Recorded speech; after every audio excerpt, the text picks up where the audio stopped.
काशी का सौभाग्य है कि मोदी ने तीसरी बार बनारस को चुना है। एक उत्साह होता है प्रधानमंत्री जी के आगमन पे।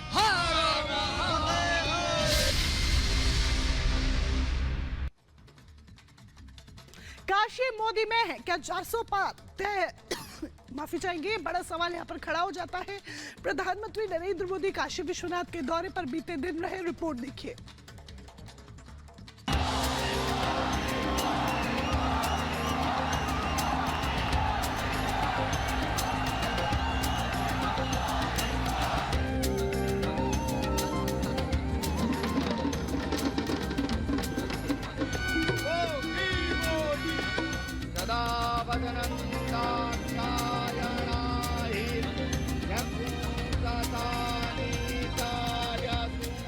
हाथ में त्रिशूल,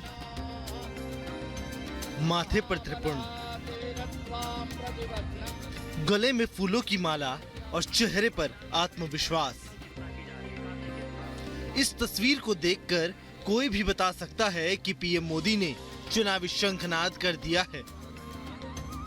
अयोध्या से शुरू हुआ मोदी का भक्ति रथ वाराणसी पहुंचा, जहां पीएम मोदी के अभिवादन के लिए काशी के लोग सड़कों पर आ गए।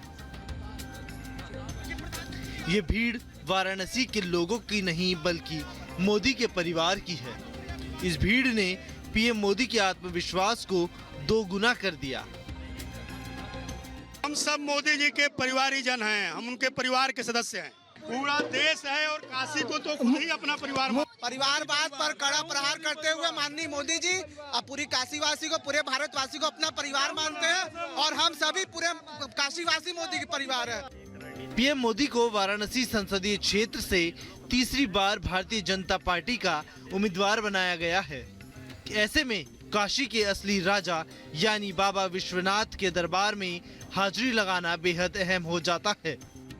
शिवरात्रि के ठीक एक दिन बाद वाराणसी पहुंचे पीएम मोदी शिव की भक्ति में रमे नजर आए। मोदी हाथ जोड़कर महादेव के दरबार में पहुंचे, जहां उन्होंने विधि विधान के साथ रुद्राभिषेक किया। पीएम मोदी तीसरी बार वाराणसी से चुनाव लड़ेंगे। ऐसे में महादेव के साथ साथ जनता का आशीर्वाद भी बेहद जरूरी है। काशी में पीएम मोदी का भव्य रोड शो हुआ और इस रोड शो में भारी जन सैलाब उमड़ा, जो ये बताता है कि काशी के लोग पीएम मोदी के साथ हैं। हम है मोदी का परिवार, पूरे हिंदुस्तान में एक ही नारा, हम है मोदी का परिवार। अब की बार 400 पार, अब की बार 400 पार, कोई नहीं है टक्कर में, क्यों पड़े हो चक्कर में। जहां विपक्ष अपमान वाली सियासत कर रहा है, वहीं पीएम मोदी का परिवार उनके स्वागत में शहनाई बजा रहा है। जिस अल्पसंख्यक समुदाय को विपक्ष सिर्फ वोट बैंक समझता था, उसे पीएम मोदी ने अपने परिवार की तरह रखा। यही वजह है कि काशी की सड़क पर न हिंदू था न मुसलमान, था तो सिर्फ मोदी का परिवार। बहुत सालों से चोर रहते थे इस देश में, अब चोर जेल में चले गए। अब इन लोगों को परिवार बना लेते हैं कि आप हमारे साथ रहिए और देश का विकास करिए। वाराणसी में पीएम मोदी जब भी आते हैं, उनके स्वागत में ऐसा ही जन सैलाब उमड़ता है। 2 बार काशी के लोगों ने पीएम को भारी मतों से विजयी बनाया था और स्थानीय लोगों का ये जोश देखकर अंदाजा लगाया जा सकता है कि पीएम का विजय रथ ऐसा ही आगे बढ़ेगा। पीएम मोदी ने विकास की गारंटी पर अब की बार 400 पार का लक्ष्य रखा है। काशी के लोग भी विकास के नाम पर वोट करने का मन बना चुके हैं। अपने परिवार को छोड़ करके आज हम देश की सेवा कर रहे हैं और सबके अंत्योदय आखिरी पैदान पे जो खड़ा है उसकी चिंता करते हैं। जो अन्न योजना गरीबों के लिए कार्य करते हैं, सारे देश को एक रूप से देखते हैं। हिंदू मुस्लिम सिख ईसाई, कोई जातिवाद नहीं, कोई परिवारवाद नहीं, केवल वो अपने लिए नहीं देश के लिए करते हैं। पीएम मोदी से पहले वाराणसी संसदीय सीट पर बीजेपी और कांग्रेस की कांटे की टक्कर हुआ करती थी, लेकिन जब से काशी ने मोदी को अपनाया है, यहाँ मुकाबला एक तरफा नजर आता रहा है। पिछले चुनाव की बात करें तो 1999 में बीजेपी ने 33.4% वोट शेयर के साथ जीत हासिल की थी। वहीं साल 2004 में कांग्रेस ने 32.6% वोट शेयर के साथ इस सीट पर कब्जा जमाया था। बात साल 2009 की करें तो 30.5% वोट शेयर के साथ मुरली मनोहर जोशी ने जीत हासिल की थी। लेकिन साल 2014 में नरेंद्र मोदी ने 56.4% वोट शेयर के साथ एक तरफा जीत दर्ज की। ये अंतर साल 2019 में बढ़कर 63.6% वोट शेयर तक जा पहुंचा। सियासी पंडितों की माने तो आस्था की लहर और विकास की गारंटी के दम पर तीसरी बार भी पीएम मोदी की जीत पक्की मानी जा रही है। बस देखना ये होगा कि इस बार जीत का अंतर क्या होगा। पहले राम मंदिर, फिर कल्की धाम, उसके बाद मूल द्वारिका के दर्शन और अब बाबा विश्वनाथ के रुद्राभिषेक ने पीएम मोदी के लिए सत्ता की राह को आसान बना दिया। जहां विपक्ष लगातार हिंदू आस्था पर चोट कर रहा है, वहीं करोड़ों सनातनी पीएम मोदी से जुड़ रहे हैं। पीएम मोदी ने त्रिशूल उठाकर मानव विपक्ष को बता दिया हो, जब तक वो है सनातन और 140 करोड़ देशवासियों की आस्था सुरक्षित हाथों में है। Bureau report, Republic Bharat. प्रधानमंत्री नरेंद्र मोदी ने बीते दिन काशी में रहकर जहां एक खास संदेश दिया, तो वहीं आज आजमगढ़ से हुंकार भरते हुए प्रधानमंत्री नरेंद्र मोदी नजर आने वाले हैं। दरअसल आजमगढ़ के दौरे के दौरान कई विकास कार्यों की सौगात तो पीएम देंगे ही, साथ ही 14 एयरपोर्ट का शिलान्यास और लोकार्पण भी करेंगे। लेकिन सवाल इन सबके बीच ये कि आखिर आजमगढ़ बीजेपी के लिए इतना खास क्यों है? रिपोर्ट देखिए।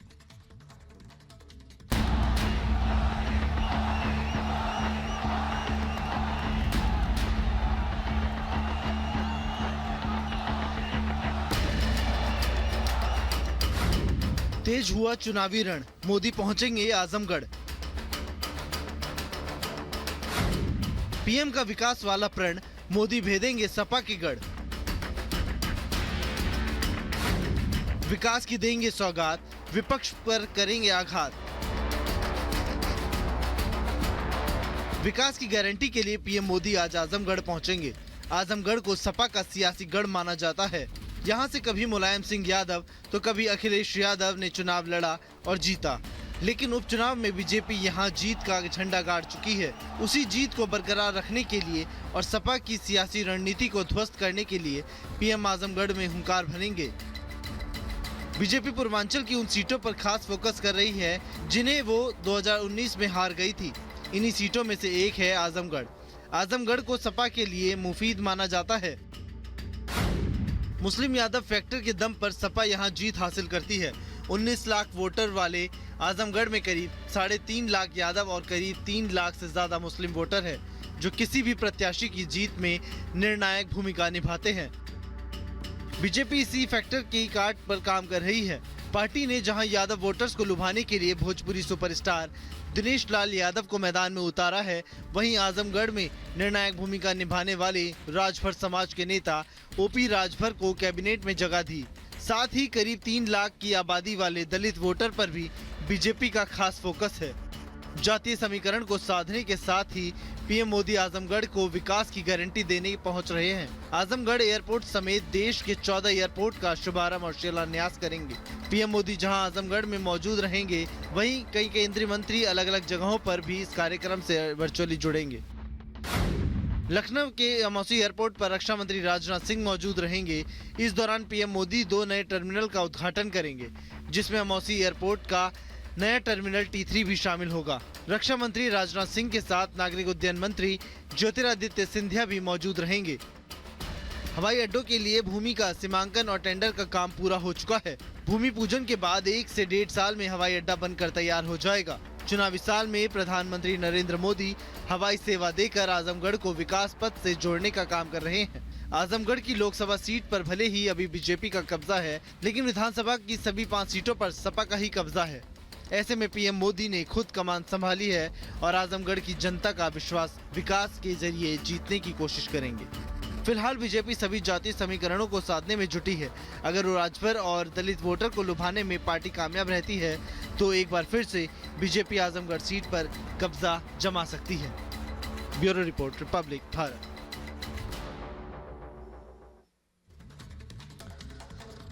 आगे बढ़ते हैं। खबर पंजाब से है। पंजाब के मोहाली में पुलिस और बदमाशों के बीच में मुठभेड़ हुई। इस मुठभेड़ में 3 बदमाश घायल हो गए हैं।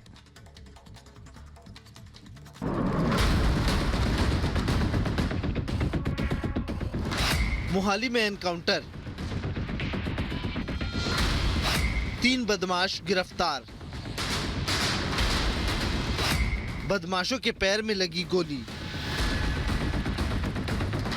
पंजाब के मोहाली में पुलिस और गैंगस्टर के बीच मुठभेड़ में 3 बदमाशों को गिरफ्तार कर लिया। पुलिस के साथ हुई मुठभेड़ में 3 बदमाशों को गोली लगी है। जिन आरोपियों से मुठभेड़ हुई उन्होंने कुछ दिन पहले डेरा बस्सी में गोलियां चलाई थी, जिसमें एक महिला की मौत हो गई थी। 3 सवार थे, वो इमीडिएटली वो भागने लगे। जो इनको रोकने के लिए कहा गया तो हमारी पुलिस की पार्टी की जो गाड़ी थी वो भी इनकी बाइक के पीछे जो लगाई गई और उसी टाइम पे इनकी तरफ से भागने के लिए फायरिंग शुरू कर दी गई पुलिस पार्टी पे और जवाबी फायरिंग में इनको भी कुछ गोलियां लगी हैं। मोहाली में पुलिस के साथ हुए मुठभेड़ में घायल तीनों बदमाश हरियाणा के रहने वाले हैं। पुलिस की तरफ से 8 राउंड फायर किए गए और बदमाशों ने भी पुलिस पर 4 राउंड फायर किए। 3 बदमाशों की टांग और हाथों पर गोलियां लगी है, जिन्हें मोहाली के जिला अस्पताल भर्ती करवाया गया है।